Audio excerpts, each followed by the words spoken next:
Programa Fé Perfeita. Não haverá outro Calvário a resgatar sua vida. Não haverá outra mensagem, não haverá outra Bíblia. Não haverá outro profeta a te mostrar a saída.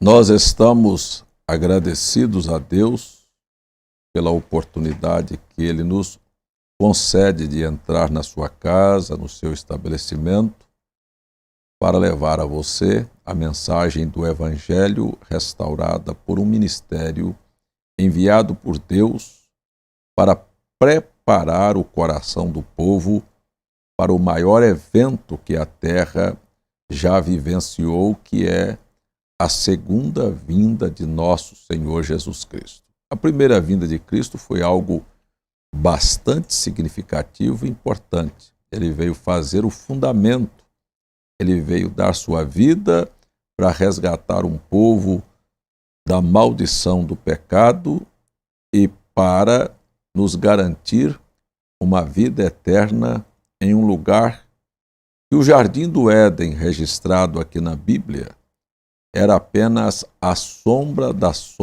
sombras. Nós estamos nos preparando para morarmos numa cidade que é de ouro puro, de portões de pérolas, de muros de jaspes, enfim, é um lugar maravilhoso. O que o mundo dá tanto valor, que é o ouro, a prata, o homem briga, mata, morre, rouba, vai preso por causa de dinheiro, é o ouro. Deus fez o piso, pavimentou as ruas daquela cidade de ouro para andarmos pisado por cima disto. Então isto significa muito pouco para Deus e o homem dá muito valor. Nós estamos pregando uma série de mensagens com os temas pregados pelo profeta William Branham, e no programa de hoje nós teremos a Escritura na parede. A Escritura na parede está baseada no livro do profeta Daniel. Nós vamos ter esta leitura no capítulo 5. O rei Belsazar deu um banquete, um grande banquete a 1000 dos seus senhores, bebeu vinho na presença dos 1000. Havendo Belsazar provado o vinho, mandou trazer os vasos de ouro e de prata que Nabucodonosor, seu pai, tinha tirado do templo que estava em Jerusalém, para que bebessem neles o rei, os seus príncipes, as suas mulheres e as suas concubinas. Então trouxeram os vasos de ouro que foram tirados do templo da casa de Deus, que estava em Jerusalém, e beberam neles o rei, seus príncipes e suas mulheres e concubinas, beberam vinho e deram louvores aos deuses de ouro, de prata, de bronze, de ferro, de madeira e de pedra. Na mesma hora, apareceram uns dedos da mão de um homem, e escrevia defronte do castiçal na caiadura da parede do palácio real, e o rei via a parte da mão que estava escrevendo. Mudou-se então o seu semblante, ou o semblante do rei, e os seus pensamentos o turbaram, as juntas dos seus lombos se relaxaram, e os seus joelhos batiam um contra o outro. Eu li até o verso 6 do capítulo 5 do livro do profeta Daniel. Nós vamos começar este assunto lembrando aqui sobre o reino da Babilônia. Originalmente, nós encontramos que Nimrod, que era filho de Cã, filho de Noé, foi quem idealizou construir uma torre para que servisse de abrigo, para que livrasse as pessoas de uma possível destruição caso a terra viesse novamente sofrer um dilúvio como houvera sofrido no tempo de Noé, seu patriarca maior. A intenção era muito boa. Se você pegar e ler os antigos livros, como as duas Babilônias de Slope, você vai ver que este nome original da Torre de Babel, ou do reinado da Babilônia, originalmente se chama Babel, que quer dizer portão de Deus, ou seja, uma porta, um escape que Deus daria para as pessoas subirem numa torre e se escaparem. Você conhece a Escritura e sabe que Deus desceu ali, está lá no livro de Gênesis, viu a ideia do homem construir aquilo, uma maneira própria para escapar do julgamento divino, é uma tendência do homem, tentar esconder e escapar de Deus. E Deus transformou aquilo numa confusão de línguas e mais tarde isto vai se chamar Babilônia.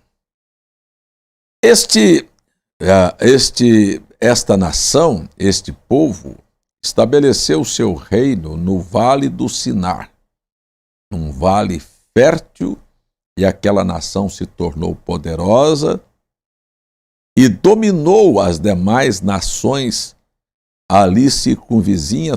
Todos eram como subordinados e lhes pagavam impostos, e o reino cresceu e se fortificou. Diz os historiadores que aquele reinado da Babilônia tinha uma extensão de aproximadamente 120 milhas. 120 milhas, 30 milhas de cada lado, fechava aquilo com muros bastante altos e bastante largos, e carros podiam apostar corridas em cima das muralhas. O povo que ali vivia como que dentro de uma fortificação tão grande que se sentiam imbatíveis. Quando um homem se sente tão seguro e se sente que ele é invencível, ele está próximo a amargar o pó da derrota.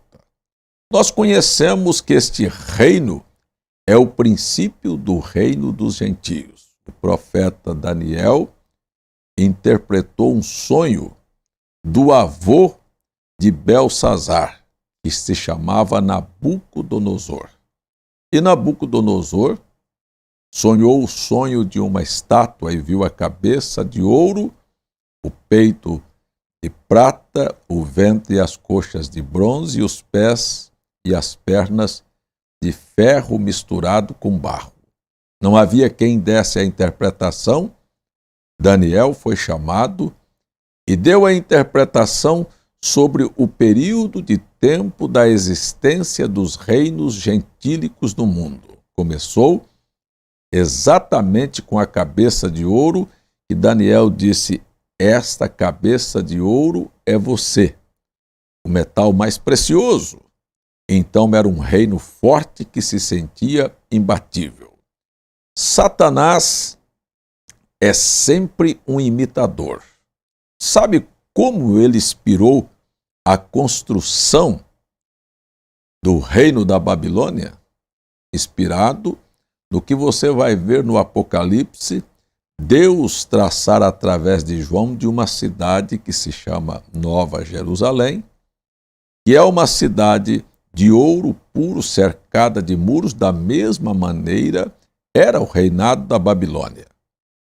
Só que bastante menor, porque a cidade, a Nova Jerusalém, tem uma dimensão de 1.500 milhas. Aqui era apenas 120.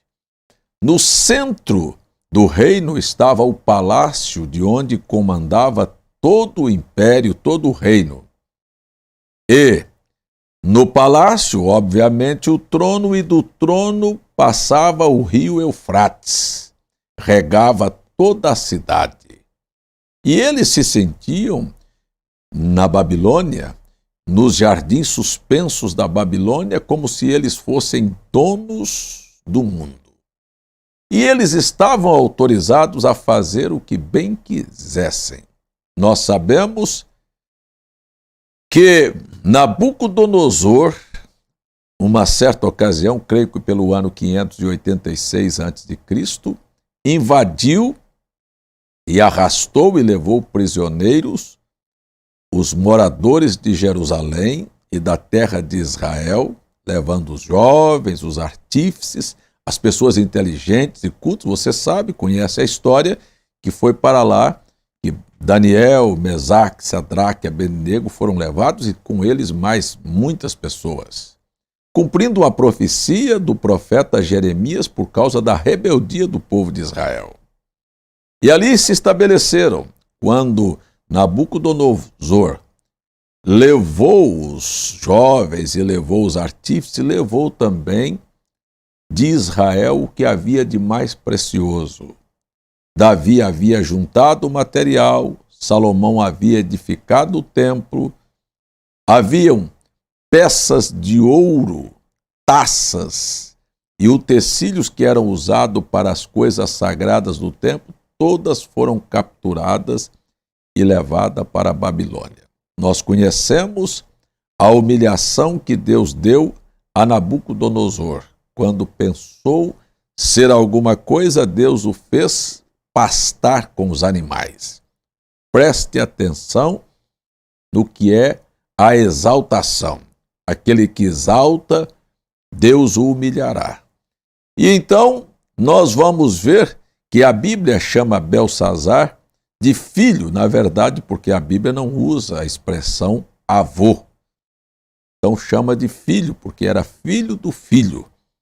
E aqui aparece, então, na nossa meditação de hoje, o aparecimento deste neto de Nabucodonosor, que já deveria ter prestado atenção que Deus houvera humilhado seu avô. Feito ele descer e reconhecer que o Deus dos céus tem poder sobre o reino dos homens e dá a quem quer. Inclusive até aos mais baixos dos homens, como nós temos visto muitos governos mundiais se levantar nos nossos dias, vindo do nada, analfabetos, mas daqui um pouco vem a exaltação e Deus os lança no pó de onde vieram. Belsazar, então, resolve fazer um banquete e convidar aos mais ilustres e convidar suas mulheres e concubinas. Não vamos lembrar que concubinas são prostitutas oficializadas. Isto é o que é o concubinato. Então, ele fez um banquete e resolveu fazer uma grande celebração aos deuses, deuses de prata, deuses de ouro, deuses de pedra. Ele estava embriagado, ele se embriagou.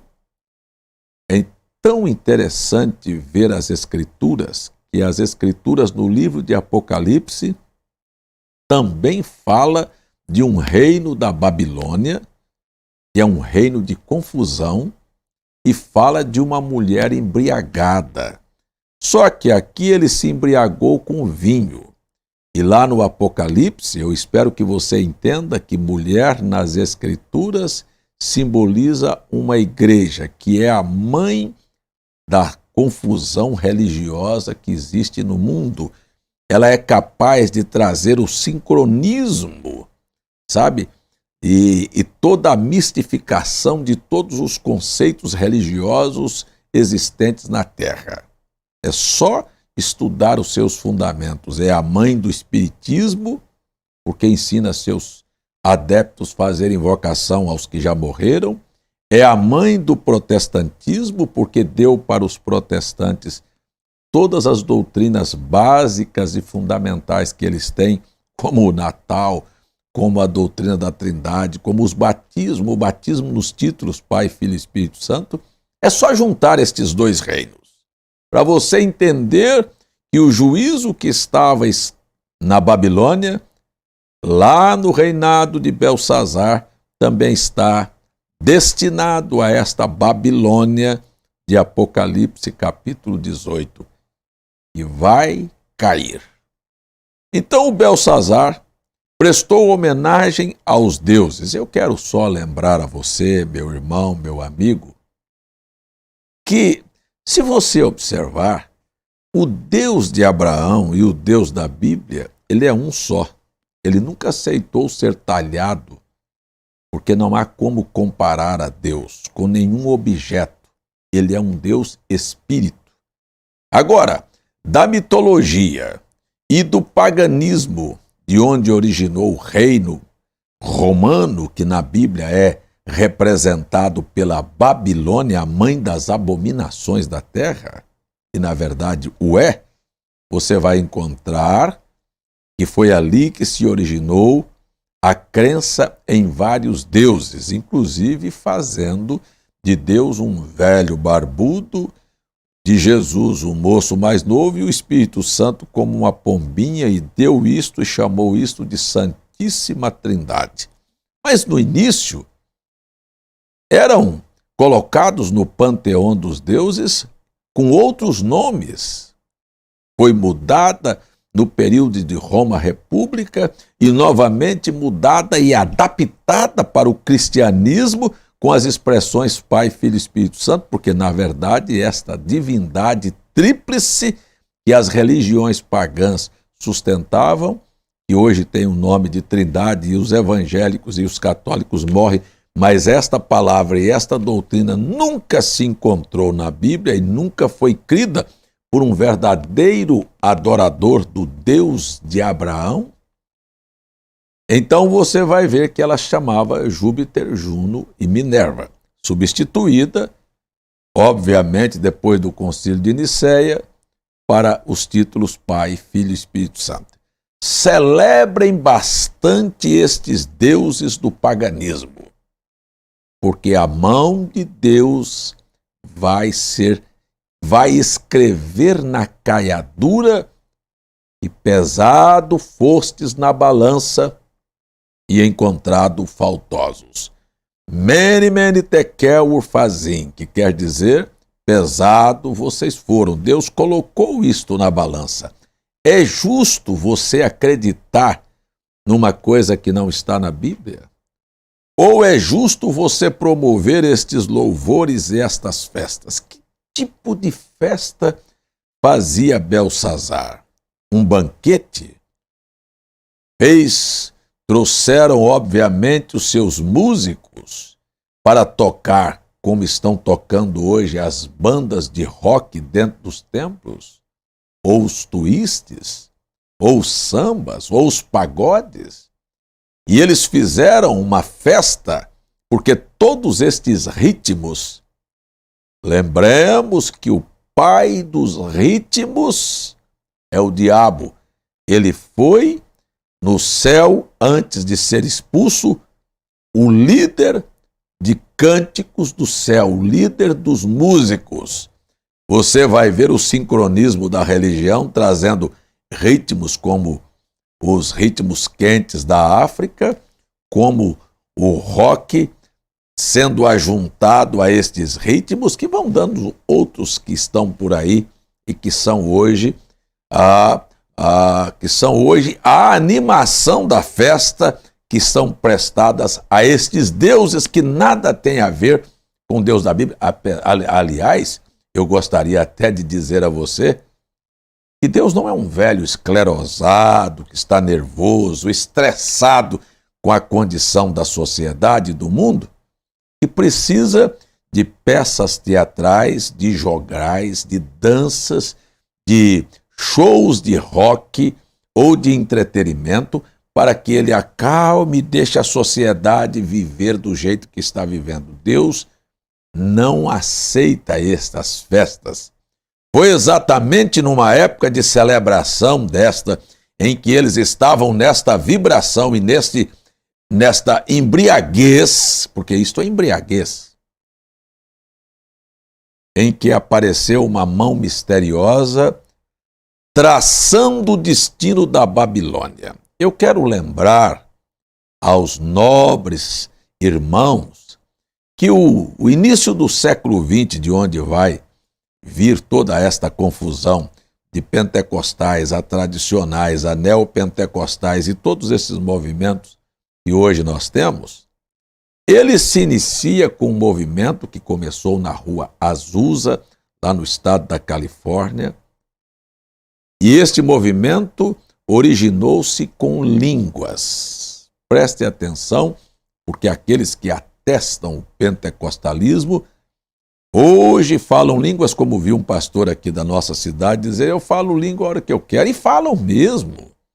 Só que línguas, no reinado da Babilônia, que é esta confusão religiosa que nós vemos operar hoje, não foi sinal de bênção para Belsazar. Hoje nós estamos vendo esta embriaguez e as pessoas fazendo festas, ovacionando seus deuses, mas tem uma coisa, a mão de Deus está na caiadura. Você pode não me ouvir, você pode até não aceitar a mensagem que eu estou pregando, e quando eu digo que Deus mandou um profeta para chamar a atenção do povo para o momento. Quando não se tem respeito para as coisas sagradas e transforma a igreja, o templo, num palco para políticos, num desfile de modas para as senhoras exporem as pernas e os seios, e fazer da igreja um teatro, quando não se tem respeito com a casa de Deus e transforma o púlpito num lugar de arrecadação financeiras, quando não se tem respeito e se faz shows na casa de Deus, a mão de Deus está na caiadura e as pessoas não percebem. E há explosões e centenas e dezenas de pessoas vibrando e saltando e falando línguas e sapateando e não sabe que estão decretando o final do reino da Babilônia. A voz de Deus para seu povo que estão aprisionados dentro de um sistema desse é: sai dela, povo meu, para não ser participante dos seus pecados e não incorra em suas pragas. Preste atenção. Enquanto Belsazar festejava, não sabia que um povo hindu, que hoje chamamos de indianos lá da Índia, estavam desviando o curso do rio que passava, que saía do seu trono. Naquele mesmo momento, o rio Eufrates estava sendo desviado e pelo canal do rio, aquela fortaleza seria minada, eles invadiriam e naquela mesma noite, os medos e persas, que hoje são os hindus, derrubaram o reino da Babilônia. Eles, os astrólogos, os teólogos, os pregadores, os convidados, os intelectuais, os festeiros, não sabiam o que era a mensagem de línguas. Línguas no final do reinado da Babilônia é uma maldição. Estas línguas estranhas que nós estamos vendo hoje está anunciando a queda do prepotente reino babilônico que não sabe respeitar as coisas sagradas. Igreja é lugar de encontro de Deus com a alma do povo. Não é lugar para o que fizeram e estão fazendo. O império, o poderio, a arrecadação, o dinheiro, a moda, os entretenimentos e os divertimentos. Igreja é um ponto de convergência que o povo precisa ter para alimentar sua fé em Deus e não viver o que estão vivendo. Naquela mesma noite, passou o reino da Babilônia. Os medos e persas, de que sonhou o avô de Belsazar, agora iria assumir o peito de prata e ia tomar conta daquela situação. Amigo, vou terminar porque o tempo já acabou. Quero lembrar, se você não pode ouvir a voz de Deus através de um pregador, você verá o peso da mão de Deus na cobrança daquilo que se plantou. Esta confusão babilônica um dia colherá aquele plantio, ou este plantio que estamos vendo. Estamos anunciando a volta do Senhor, que é o dia mais glorioso, porque é o dia em que aqueles que estão prontos subirão, mas é o dia também que será desmascarado todo enganador e falso, todo o sistema humano, todo o enredo diabólico e toda a rede na qual Satanás prendeu as pessoas. Quero dizer para você, tudo que é contrário a esta Bíblia é diabo. Se a sua igreja não segue os ensinamentos da Bíblia, segue ensinamentos de um outro ser que não é Deus. É Satanás que quer enganar você. Mene, mene, tekel. Houve um profeta. Astrólogos, adivinhos, sábios não sabiam discernir o que a mão escreveu na parede. Como os teólogos e doutores estão dizendo, é uma bênção, um avanço desta festa, deste movimento religioso evangélico no mundo. Oremos, porque o tempo acabou. Nosso Deus e Pai, entregamos nas tuas mãos a vida das pessoas que acompanharam esta meditação. E eu oro que, como o Senhor enviou uma mensagem de advertência para dar às pessoas a oportunidade, porque eu sei que o Senhor não chama homem a julgamento sem primeiro dar uma oportunidade para se arrepender e escapar, que esta mensagem também seja a chance para todos aqueles que estão aprisionados nesse sistema. Saia no nome de Jesus. Abençoe a saúde, o lar e a vida destas pessoas que me assistiram e, sobretudo, suas almas. Assim peço, em nome de Jesus. Amém.